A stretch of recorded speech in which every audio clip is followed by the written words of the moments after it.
The Russo-Ukrainian War has been going on for almost a year now, and I figured I'd add my 2 cents on it. See, first off, Russia was right. Ukraine did want to join NATO. And now you know what? I really don't blame the Ukrainians for wanting to join NATO. After all, Russia invaded the Crimea and they took it from Ukraine. I'd be pretty upset if I were Ukrainian and I would want to join NATO to get some protection. However, I can't really understand Vladimir Putin's actions. He has proven that he is far from dumb on multiple occasions. He's a pretty smart guy and a very capable leader. However, I don't understand why he didn't attack when Donald Trump was in office. I mean, could you imagine a conversation between Donald Trump and Vladimir Putin? It would go something like this. Ring, ring, ring, ring. Oh, hello. Who is it? Is it me? It's me, Donald J. Trump, President of America. Be sure to say the J. It sounds great. Thank you. Hello, Donald Trump. It is me, Vladimir Putin, President of Russia. Oh, Vlad. Oh, Vladdy Daddy. You're my man. You're my hero. I want to be your bitch boy. You're so awesome. When I grow up, I want to be just like you. No worries, Donald Trump. No need to stoop to such levels. Just let us do whatever we want to Ukraine and we will rename city after you. Oh, really? I have said that would be so awesome. Thank you, Vladimir Putin. You're such a wonderful person. I love you. I want to be just like you. Thank you, Donald Trump, for kind words.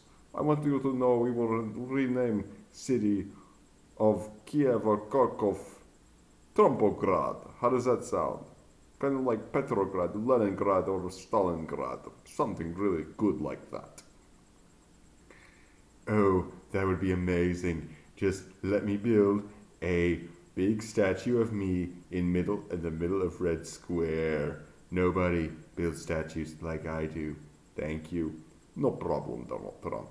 Just tell NATO to fuck off and leave and let us destroy Ukraine and re-establish Soviet Union.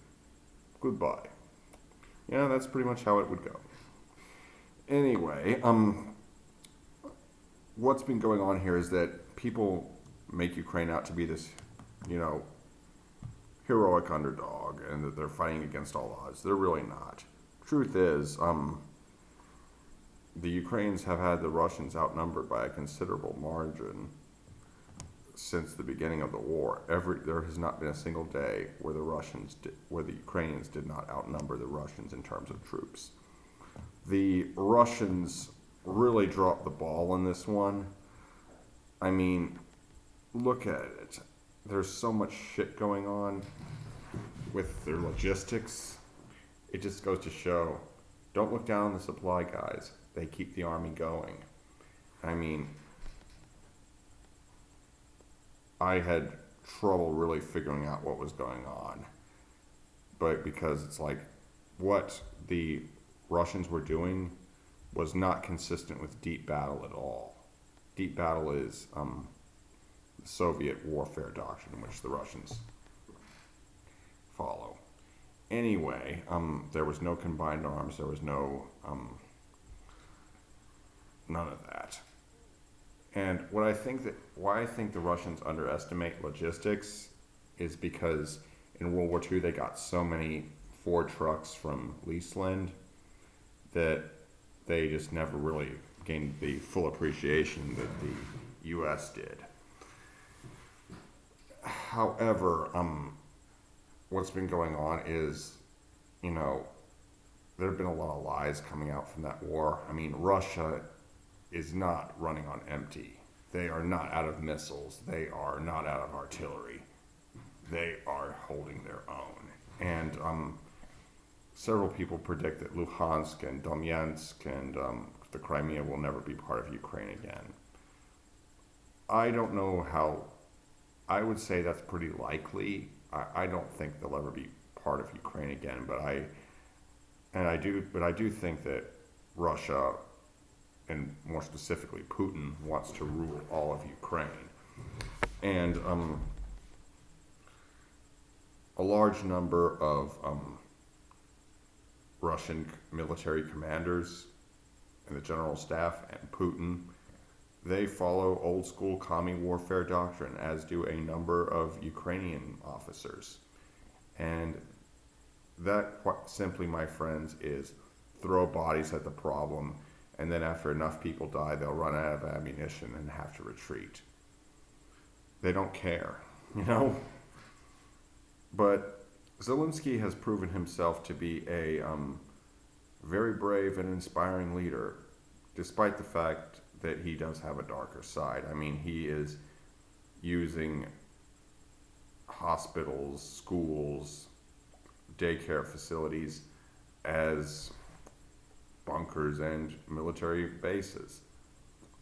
And this is really a win-win for whoever does that, because if they don't fire, they can continue on firing and fighting without any real interference.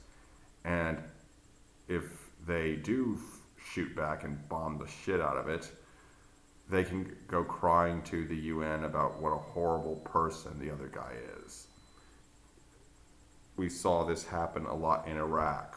We saw this happen a lot in Afghanistan. We saw this happen a lot in Palestine and Lebanon, you know? They loved it.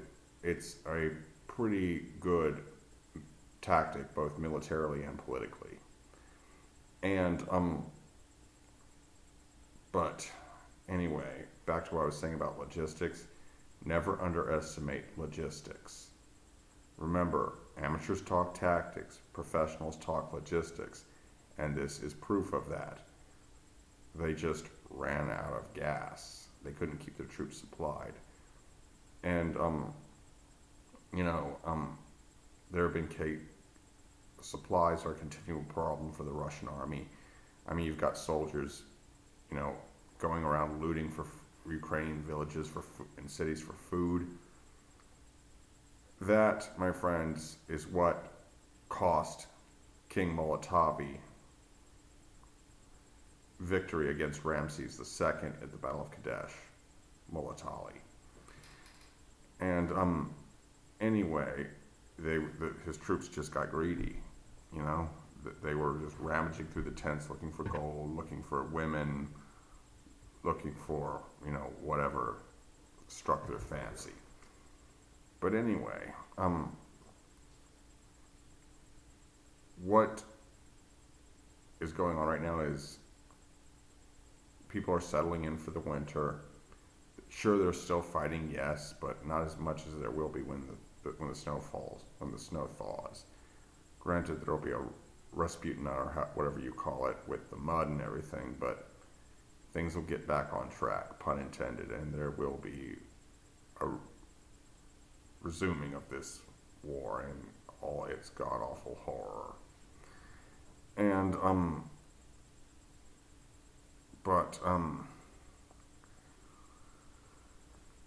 it's really quite interesting because China and Russia have kind of switched roles in this century. China's really the primary bad guy here, and Russia's the junior partner.